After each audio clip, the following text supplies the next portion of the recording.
Chemistry is a study of change, says Walter White in the first episode. And that's when his life turns totally upside down. Along with his totally reckless student, they created the most weirdly lovable duo of the decade.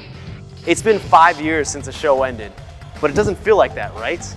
Guess what? There's a big chance we'll see the Breaking Bad team once again. Sources say that the show's creator, Vince Gilligan, is working on a 2-hour Breaking Bad movie. Would it be another prequel or a follow-up of some sort? It's still unclear. Gilligan is reportedly attached to write the script and direct possibly. Will we get to see our favorite duo there? That question still remains. While waiting, let's check what the main cast has been doing since the Breaking Bad run ended. This is Corey, and you're watching the OSSA channel. Don't forget to subscribe and click the bell for notifications. The first would be Bryan Cranston as Walter White. You're goddamn right.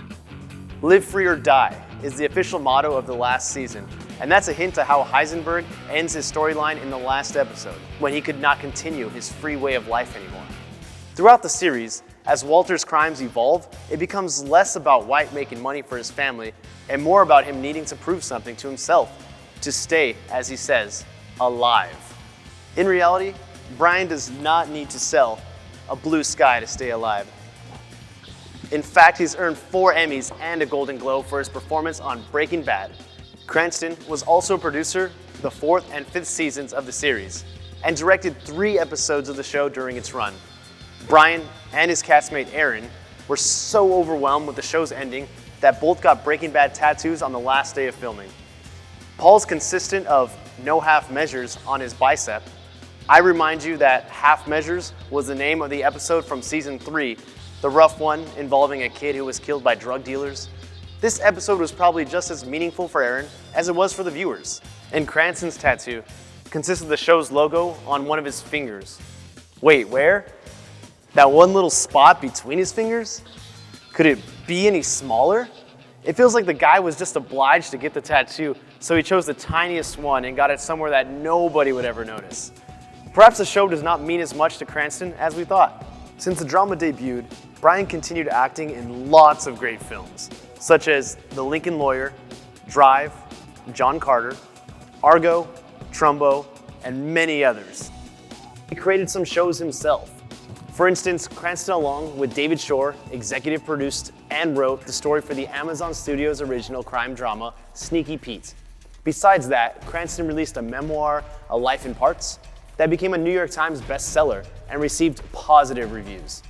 And that was not enough for the actor, so he joined the animated world as well. Have you seen Wes Anderson's recent masterpiece? Yeah, I'm talking about Isle of Dogs. So guess what? The voice of the lead dog chief is none other than Cranston's. I'm not doing this because you commanded me to. I'm doing it because I feel sorry for you. Bryan is not only successful in the public sphere, but he also is a loyal family man. Next year, he celebrates his 20th wedding anniversary with his spouse, Robin Dearden. Their daughter, Taylor, is following the dad's footsteps and is a theater arts student. By the way, you can catch her in the Breaking Bad episode, No Mas, directed by her father. All that is left is to wait and see what other great achievements Cranston will bring to the world. Well, let's move on and get some more details about Aaron Paul as Jesse Pinkman. Can you believe that our favorite well-beaten meth slave was originally meant to die during the first season?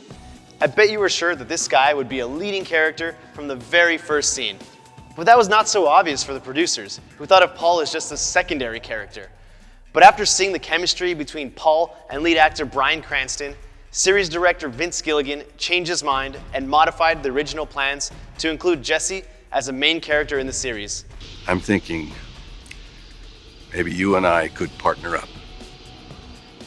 Lucky Paul. The show has ended, but people are simply not ready to stop talking about Breaking Bad with Paul. Some fans even crashed his wedding.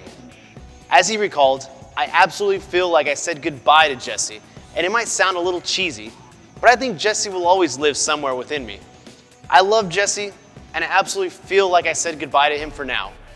There's still a chance for him to make a key cameo on Breaking Bad spin-off Better Call Saul.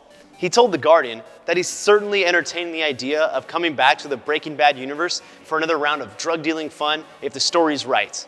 The show helped Aaron Paul to launch his film career. Since the drama debuted, he's had roles in The Last House on the Left, Need for Speed, and some others. He's also entered the world of animation by giving his voice to the very charismatic asexual Todd in BoJack Horseman. The actor has continued with his TV career as well by playing the leading role in the show The Path. This role has given him an all-new persona for TV with a dynamic shift that was totally designed for Paul, who cherry-picked the part that is the polar opposite of Jesse Pinkman.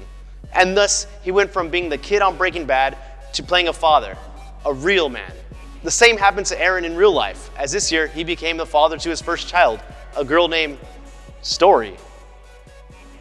Aaron made it official with his longtime lady love, Lauren Parsekian, in 2013, shortly after Breaking Bad went off the air. And by the way, Bryan Cranston served as a groomsman during their nuptials.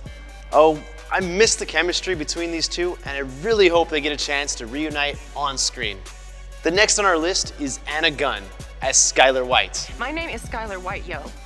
Like many Breaking Bad stars, Anna Gunn wasn't very well known to mainstream audiences before taking on the role. Fans had mixed feelings about Walter White's wife, Skyler, who many thought was too complicit in her husband's illegal dealings.